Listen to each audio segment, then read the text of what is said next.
akan berada di rongga burung-burung yang berwarna hijau, kata Nabi SAW, fi jawfi tairin khudrin tasrahu fil jannah haitsu tasha. Dia berada di rongga burung yang hijau yang terbang di surga kemana aja dia mau. Itu kalau orang itu mati syahid. Dan ada catatan penting tentang orang yang mati syahid.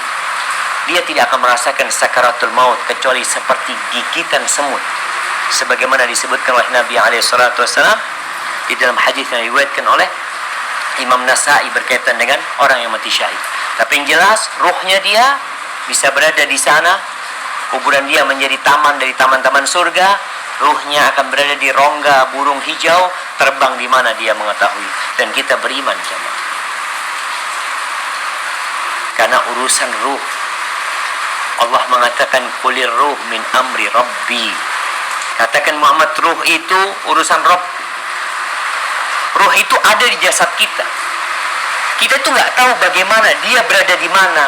Apakah berada di jantung kita? Apakah berada di nafas kita, di paru-paru kita? Kemudian tatkala kita tidur, ruh itu bagaimana? Dia ada di mana? Kenapa dia bisa bermimpi? Kenapa dia bisa melihat ini dan itu? Itu urusan Allah Azza wa Jalla. Kita nggak tahu. Kita beriman ketika menyampaikan Allah dan Rasulullah SAW dalam hadis yang sahih.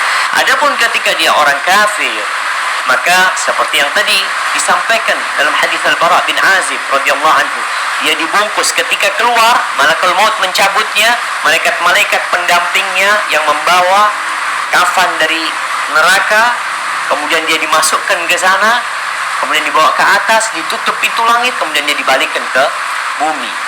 Disitulah kemudian dia akan ditanya, dia akan diazab, kuburannya akan menjadi hufratun min hufarin niran, salah satu lubang dari lubang-lubang api neraka. Hada wallahu a'lam bishawab. Dan perlu diingat, nggak ada ruh gentayangan. Karena masih ada di Indonesia atau di tempat lain yang meyakini ruhnya belum keluar dari rumah. Ruhnya belum keluar dari rumah. Bahkan ada film-film naudzubillah pocong, yang dia bisa balik ke pocong kemudian keluar dari kuburan. Ada lagi dulu di Indonesia film yang cukup mungkin dikenal, Si Manis Jembatan Ancol. Bagaimana ketika dia mati, ruhnya bisa godain orang yang hidup. Nggak ada, jamaah.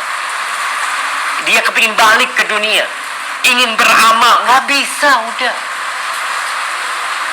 Ada barzakh yang menutupin sehingga nggak bisa balik ke alam ini. Seperti itu. Kemudian roh di dalam kuburan nanti, ada riwayat yang mengatakan mereka bisa saling berziarah. Urusan tentang alam barzakh, urusan Allah Subhanahu wa ta'ala. Kita nggak tahu bagaimana sebenarnya kecuali apa yang disampaikan kepada kita. Hada wallahu a'lam bishawab.